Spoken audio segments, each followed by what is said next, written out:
Et bonjour les clowns, c'est Jérémy, j'espère que vous allez bien. On se retrouve aujourd'hui pour une nouvelle vidéo, une trailer réaction qui était honnêtement pas préparée du tout. Honnêtement, c'est pas préparé du tout parce que je ne m'attendais pas à ce que la bande-annonce allait sortir aujourd'hui. Et je pense que vous l'avez tous vu, de quel trailer je reparle. Du trailer de Saw 10, le 10e épisode de cette saga culte. Et honnêtement, comme je l'avais déjà dit dans une vidéo qui remonte il y a longtemps, mais bon, je répète un petit peu ce que je veux dire ici, c'est que Saw 10, ça me fait quand même un peu peur parce que je ne sais pas si on compte vraiment poursuivre la saga de Saw, genre c'est-à-dire un épisode qui fait suite du 7e épisode, parce qu'actuellement, on en a eu deux qui, pour moi, n'apportent rien. On en a eu un qui se situe avant le premier film, et l'autre, c'était un spin-off, mais qui n'a servi strictement à rien, donc je déteste tellement. Je parle bien évidemment de Jigsaw et Spiral, qui étaient pour moi deux films dont j'ai oublié leur existence totalement, parce qu'il n'y a rien là-dedans qui va. Et après, les annonces passent et tout concernant Saw 10, et je vous avais fait une vidéo, je vous parlais de la photo, une photo de tournage qui avait été dévoilée, on nous montre John Kramer, avec un enfant assis sur un banc. Et du coup, au départ, je me suis dit, la bande-annonce va peut-être jamais sortir, peut-être en mois d'août, qui sait. Mais là, la bande-annonce vient de sortir, je regarde, elle est sortie il y a 11 h. Donc, je fais cette vidéo-là, on est le 30 juillet 2023. Honnêtement, mon attente sur ce film-là, comme je l'ai dit, ça me fait un peu peur parce que s'il faut encore un film, mais qui se situe entre tel ou tel film, je vais avoir vraiment du mal et j'ai envie de dire faut arrêter alors. Faut arrêter parce que si c'est pour faire des films qui se situent entre, par exemple, un film qui se situe entre le premier et le deuxième, ou un film qui se situe entre le quatrième et le cinquième, voilà. Ça, c'est le genre de film que pour moi, je dis, tu peux pas faire ça, tu peux pas faire des trucs ainsi. Parce que ça casse tout, la continuité des films, en fait. Ça casse tout, en fait. Mais bon, après, là, la bande-annonce est sortie, donc on va aller regarder ça sans plus attendre. Et d'ailleurs, Billy est juste là. Il n'a pas bougé, le petit coco. Ah, il n'a pas bougé, le coco. Bon, par contre, il perd un peu ses couleurs, mais bon, pourquoi? C'est pas trop grave. Donc, voilà. Donc, on va découvrir ensemble cette bande-annonce-là. On va voir qu'est-ce que ça va donner. Qu'est-ce que ça va donner? Parce que pour l'instant, comme je l'ai dit, mon avis, pour l'instant, je ne suis pas vraiment hypé pour l'instant. Parce que j'ai peur que ça va nous foutre soit un film qui n'a aucun intérêt, soit un film qui se situe entre les deux, ou encore un spin-off qui ne sert vraiment à rien pour ma part. Enfin bref, moi j'en dis pas plus, qui sait, je vais peut-être changer d'avis en voyant la bande-annonce. Enfin bref, donc on y va sans plus attendre. Et tout ce que j'ai envie de dire, c'est parti. The cancer is still spreading. I'm afraid there's nothing else we can do. There is one person who might be able to help. Our program is a two-pronged treatment outside Mexico City. The results have been stunning. She saved my life.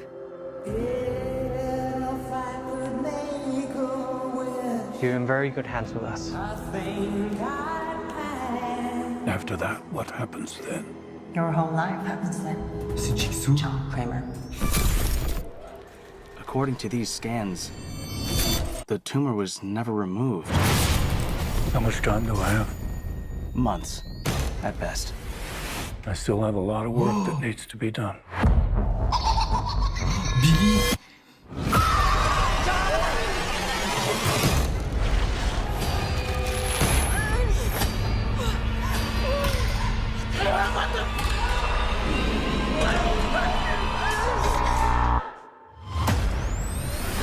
Hello, everyone. It's time to play a game. You all pretended to cure me, but what I have planned for each of you is very real. Peace came upon me. No light, no sound. The only thing I have not provided is your anesthetic. But trust me, Billy. you will want to remain alert.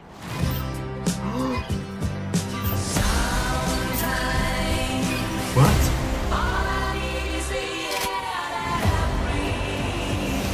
Out of all the men to choose, you picked John Kramer? Please, don't hesitate. Place a big enough piece of your cerebral tissue into the glass enzyme tank.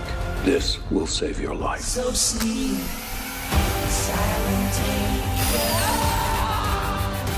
Don't you see? This is not retribution.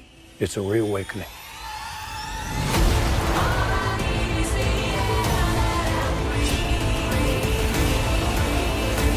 Live or die. The choice is yours. Amanda?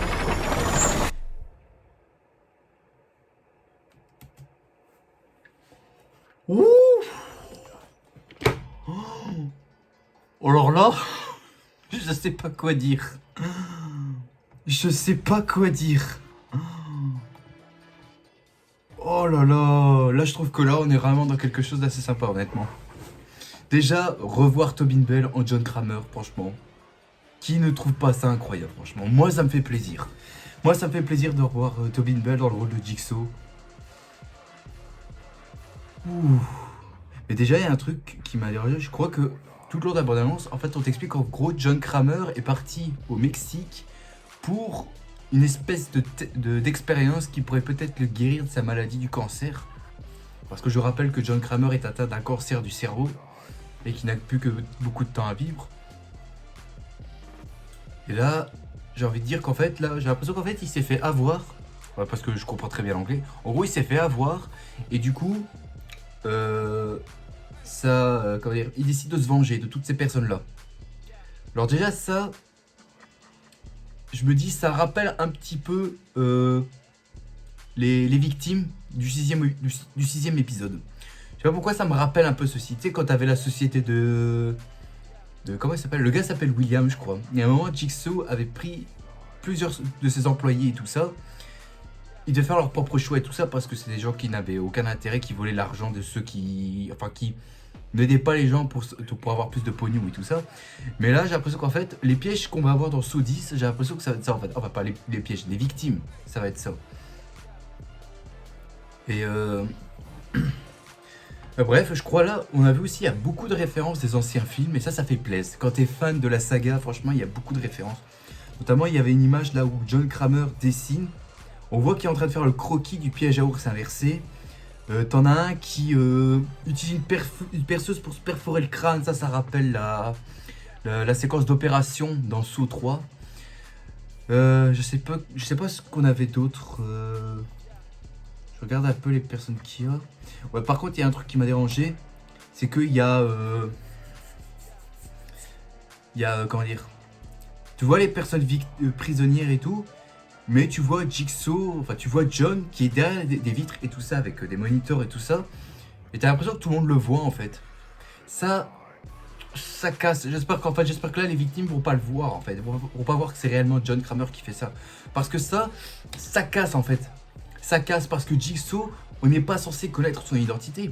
Parce que Jigsaw, c'est juste un criminel en fait, mais tu ne sais pas qui il est. Regarde dans Saw 5 et 6 quand Hoffman reprend la place de Jigsaw, il met des vitres qui n'ont pas de reflet et tout ça. À mon avis, peut-être que ça va être ça, mais après, je l'espère que ça va être ceci, franchement. Je l'espère que ça va être ceci.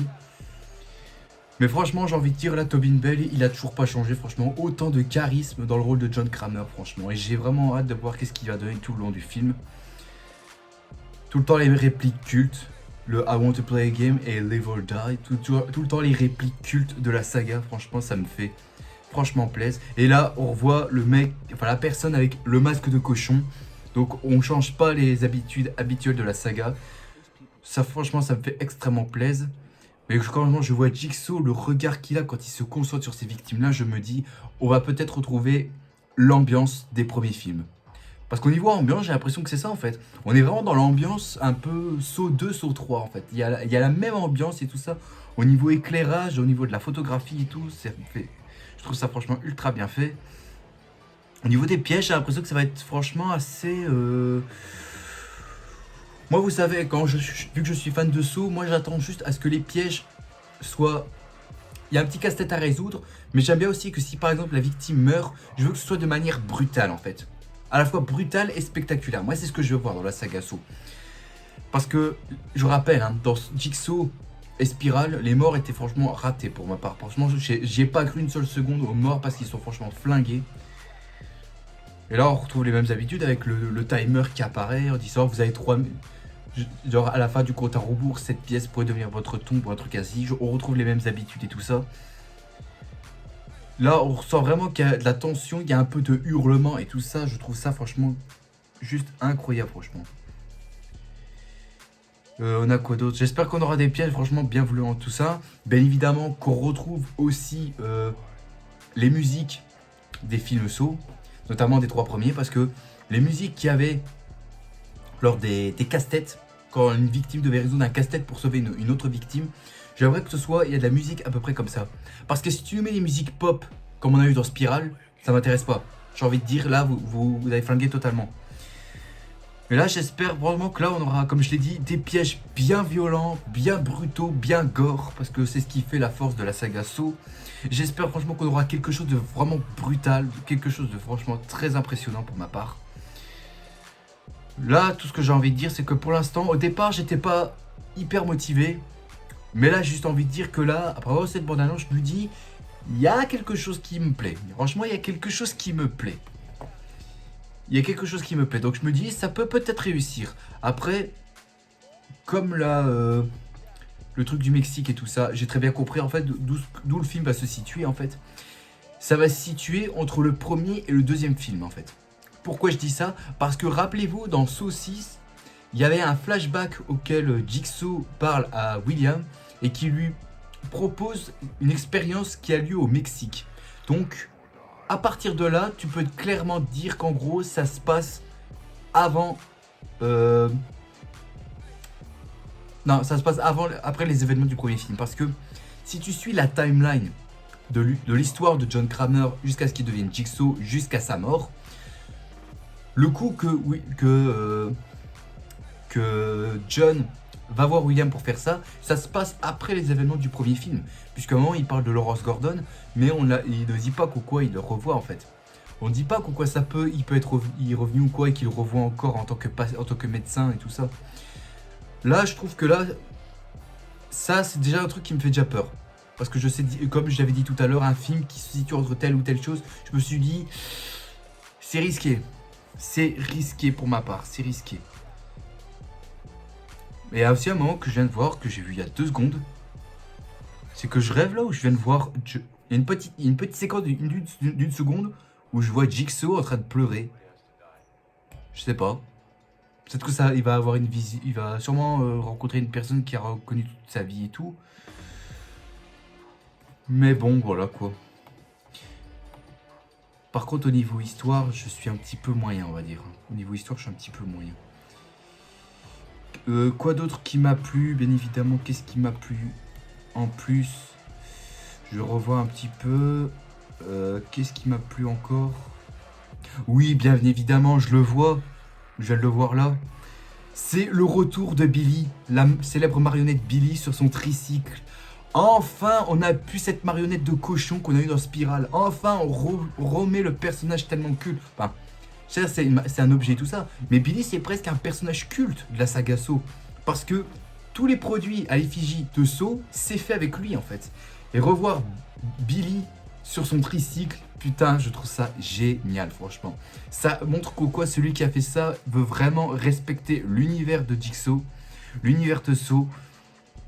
Et franchement, nous remettre Billy, c'est une idée franchement incroyable. Par contre, le fait qu'au quoi il arrive tout doucement devant les victimes avec un espèce de plateau avec les... Attends, je regarde. Ouais, avec des trucs d'alcool et tout ça, des ciseaux et tout ça, des bandages et tout, avec une cassette marquée Play Me. Ça, c'est pas trop mal.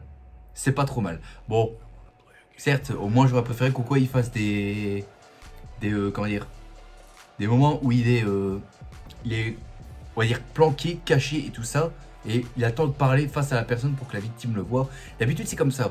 Parce que par exemple, regarde les mises en scène de Billy dans Saw 3D, donc le 7ème épisode. Je trouvais que là, c'était assez bien foutu. Notamment le piège du tout début, là, quand il y avait le triangle amoureux et tout ça. Il arrive tout doucement et c'est lui qui explique. Ou quand il est dans une cage et qu'il pète une vitre et qu'il est dans une cage et qu'il se met à parler. Voilà, en gros, avec Billy, il faut avoir de la mise en scène, en fait. Faut montrer que c'est un peu flippant, un peu glauque, mais montrer que même si c'est une marionnette, il y a quand même de la prestance au niveau de ce personnage-là. Parce que même si c'est une marionnette, Billy, ça reste quand même un des personnages forts de la saga Saw pour ma part. Et bien évidemment, à la toute fin, le retour d'Amanda. Je m'y attendais tellement pas, mais par contre, je sais pas si c'est la vraie actrice, parce que on dirait pas. Mais il y a un air d'Amanda, je trouve. Il y a un air d'Amanda. Ah non, ouais, non, j'ai bien raison. Il y a les personnes qui disent qu'il y a réellement Amanda dedans. Donc, le retour de John Kramer et d'Amanda Young, franchement, que dire de plus? Là, on peut dire que c'est franchement quelque chose qui peut peut-être nous plaire. Il y a aussi un petit moment où on voit la salle de bain du premier film.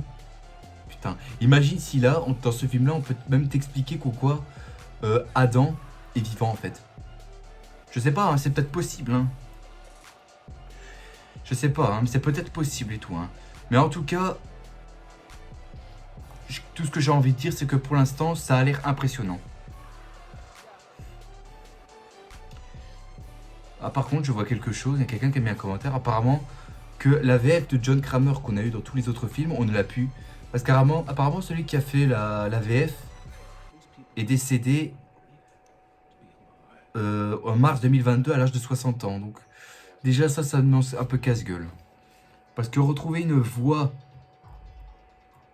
quasi identique à celui du doubleur VF de Jigsaw, là, ça me fait un peu peur. Ça me fait un petit peu flipper. Mais Saw 10, franchement, j'ai hâte. J'ai vraiment hâte. Par contre, je sais pas c'est qui... Je vais regarder un petit peu. Je ne sais pas qui c'est qui a réalisé ce film-là, en fait. Parce que je pense pas que ce soit celui qui avait fait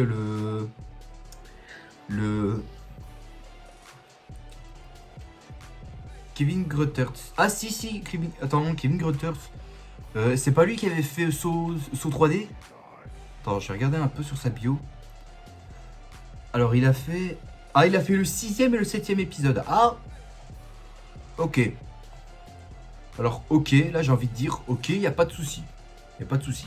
Avec ce qu'il a fait, je me dis, là à la rigueur c'est un peu mieux. C'est un peu mieux que Darren Boozman qui lui, quand il a fait son Spiral, j'ai l'impression qu'en fait, le mec s'est carrément foutu de la gueule des fans. Je sais pas ce que vous en pensez, mais pour moi dans Spiral, c'est du foutage de gueule pour nous les fans de Saw. Bref, là j'ai hâte de voir qu'est-ce que ça va donner. Mais la nouvelle VF pour John Kramer, c'est un peu peur. Si la VF est dégueulasse, ben j'irai le voir en VOST, en voix originale sous-titrée. Parce que je veux pas entendre une VF dégueulasse qui ne colle absolument pas au personnage. Si la VF marche pas, de toute façon je sais que la bande-annonce va sortir en VF. Si la VF me plaît pas, ben j'irai le voir en VO alors. J'irai le voir en VO le film. Donc pour l'instant, on va dire que ça me plaît. Ça me plaît un petit peu ce Saw 10. Au départ, j'avais un peu peur, j'ai pensé que ça allait être un peu horrible. Ça allait franchement ça apportait pas grand chose. Mais là, on va dire que c'est mitigé. On va dire que je suis mitigé. Je vais pas dire que je suis hypé à mort. Non, on va dire que pour l'instant, je suis mitigé. Je suis mitigé. On va voir un petit peu qu'est-ce que ça va donner par la suite. Mais bon. On verra bien, de toute façon. On verra bien. Donc, voilà. Donc, dites-moi en commentaire qu'est-ce que vous pensez de cette bande-annonce-là. Et si vous êtes hypé pour Saw 10. Qui, j'avais retenu la date, normalement, va sortir en octobre, je crois, le 27 octobre 2023, donc il sort bientôt, il va sortir cette année, c'est déjà une bonne nouvelle. Mais bon bref voilà, donc dites-moi en commentaire qu'est-ce que vous en pensez de ce trailer là, et si cette vidéo bien évidemment vous a plu, mettez un gros like qui me ferait extrêmement plaisir, qui me motiverait bien évidemment à continuer, également à vous abonner pour ceux qui regardent cette vidéo et qui ne sont toujours pas encore abonnés à ma chaîne, et rendez-vous demain pour une prochaine vidéo. Sur ce, je vous dis à la prochaine, n'oubliez pas le grand big smile qui fait plaisir, profitez de la vie aussi, elle est extrêmement importante, il ne faut surtout pas la gâcher, c'est moi qui vous le dis. Allez, à plus tout le monde, salut. Live or die.